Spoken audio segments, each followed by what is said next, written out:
The ringleader of the Rochdale gang, Shabir Ahmed, was employed as a welfare rights officer by Oldham Council. And yet not one person, not one, has been convicted for covering up these institutionalised rapes.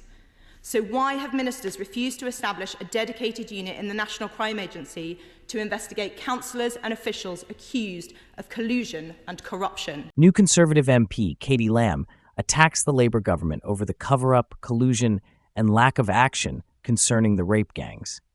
The whole rape gang scandal has been very quiet. However, we now have Katie, brave and courageous, speaking out against the Labour government. In today's video, we'll watch this. But first, hit the like button and subscribe to the channel for more British content. Have a watch. Being repeated. I commend this statement to the House. Shadow Minister Katie Lamb. Thank you, Mr. Speaker, and I thank the Minister for advance sight of her statement. In January, the Home Secretary said the government would conduct 5 local inquiries into the gangs which have terrorised so many innocent children. Over 3 months since the government announced these local inquiries, Tom Crowther KC, a barrister invited by the Home Office to help establish them, knows almost nothing about their progress, and neither do we. Why is the framework for local inquiries now being led by ministers rather than by independent voices such as Tom Crowther? Why is the £5 million set aside for inquiries no longer being allocated, but instead delivered on an opt-in basis? And what does the government intend to do about local leaders who say there is no need for an independent inquiry, like in Bradford or in Wales? The girls we are talking about, Mr. Speaker, are predominantly white. The men who preyed on them were predominantly Muslim, generally either from Pakistan or of Pakistani heritage. One of the victims from Dewsbury was told by her, I quote, "We're here to fight the white girls and the government." Will the Minister accept that, in many cases, these crimes were racially and religiously aggravated? How, without a national inquiry, can we understand what part these factors played? There is no question that the state has failed these children time and again. Take the case of Anna from Bradford. Vulnerable and in residential care, at the age of 14, she made repeated reports of rape to social workers who were responsible for her. But just the following year, aged 15, she married her abuser in a traditional Islamic wedding ceremony. Far from stepping in to stop it, her social worker was aghast. The authorities then arranged for her to be fostered by her abuser's parents. The ringleader of the Rochdale gang, Shabir Ahmed, was employed as a welfare rights officer by Oldham Council. And yet not one person, not one, has been convicted for covering up these institutionalised. So why have ministers refused to establish a dedicated unit in the National Crime Agency to investigate councillors and officials accused of collusion and corruption? And I am sorry to say that that unit, Mr. Speaker, must also investigate police officers. In one case, the father of an abuse victim in Rotherham was arrested by South Yorkshire Police when he attempted to rescue his daughter from her abusers. He was detained twice in one night, while on the very same evening, his daughter was repeatedly assaulted and abused by a gang of men. It is clear these criminals were unafraid of law enforcement. In Kirklees, Judge Marson said, "You were seen with your victim on at least 3 occasions by the police. None of that deterred you, and you continued." How, without a national inquiry, can we know how and why these monsters enjoyed effective immunity for so long, and how can we be sure it will not happen again?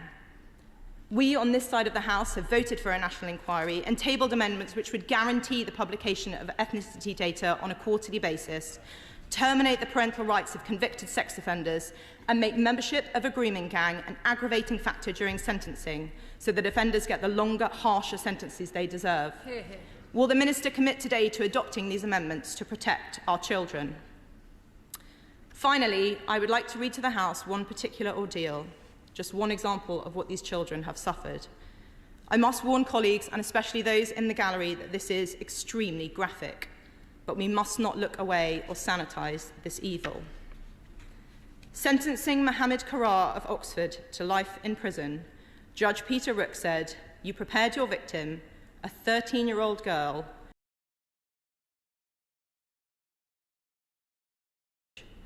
you subjected her by 5 or 6 men. At one point, she had 4 men.